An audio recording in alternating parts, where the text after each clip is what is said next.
just because of the insecurities that come along with, being a woman and you're a public figure, you're a radio personality, TV personality, influencer, whatever it is, if you have a job or a career that's in that public realm, a lot of times it's hard to date because a lot of men can't handle that. They can't handle their girl being the center of attention or being around a lot of different males who are like DJs and rappers and all of this. And it was always like a point of contention.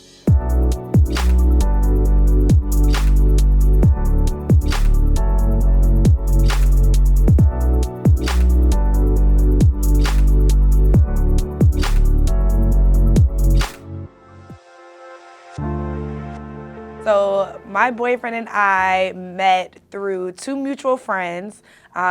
His best friend was actually dating one of my really close college friends, and that's how we met each other. And of course, we started like texting and talking. We started out as just friends, and clearly it blossomed into something bigger.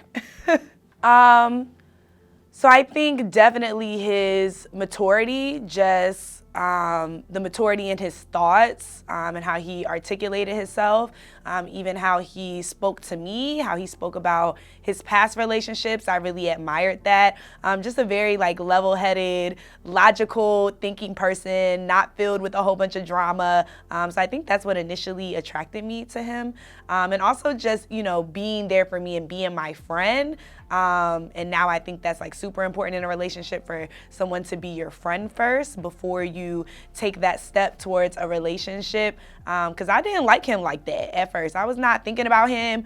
I wasn't trying to date him, be his girl, none of that. I had just recently, got out of a relationship not too long before that. And I was really just, trying to have fun. The funny part is that he had all of the things that I did not want in a partner. Like, he already had kids, he had been previously married before, just all these things that when you're a young woman, you're like, no, I don't want no man with kids because I want our kid to be our first one, or no, I don't want him being married before because I want that to be, our first experience. But a lot of times the things that we think we don't want are the things that are perfect for us in the moment. And the way that he compared to any other man that I had ever dated or, talked to, it was just like, those things are so minor compared to, what's really important in a relationship. And that's being able to communicate, that's being committed to your relationship, really being a caring partner, being an attentive partner. And he had all those things. So I think it was two things that I learned from my previous relationship that really kind of steered my growth in this one. Is that one, in my previous relationship, I don't feel like we were ever fully showing ourselves to each other.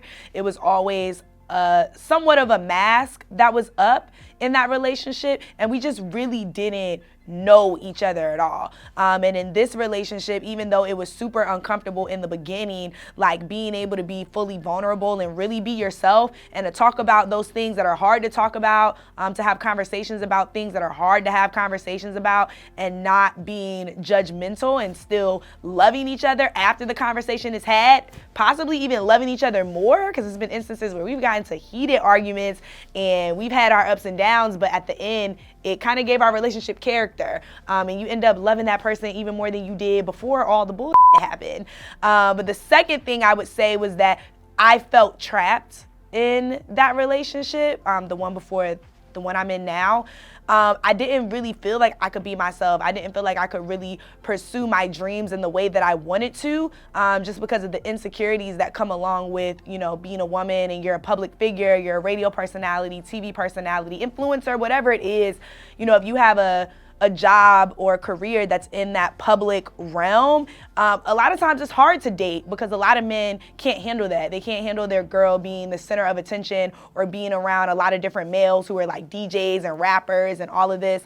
And it was always like a point of contention in any relationship or situationship that I ever had, except for this one where I feel like I can really be free. Of course, we have our things where it's like, oh, I didn't like what you said, on that podcast, or I didn't like this, but we can talk about it and it's not like it's a whole big blown up situation. And he really pushes me to strive for more, to chase my dreams, and to really like live my life to the fullest.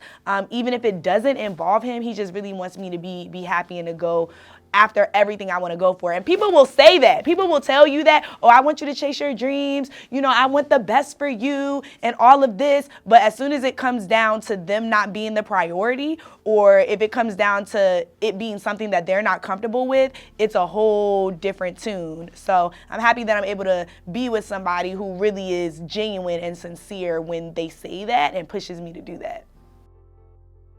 I've definitely evolved in this relationship and grown up a lot. And I think that's one of the biggest things in determining if a relationship is for you or not is how much have you grown as a person? How has this relationship made you a better you, not just for the relationship, but also for you? I feel like just, you know, for the duration that we've been in a relationship, I've grown so much and I've learned so much about myself as a woman, and elevated myself in not only, you know, my spiritual journey, but also, you know, in my career, in dealing with family and friends, and just being more attentive in those relationships based on what I've learned in this one.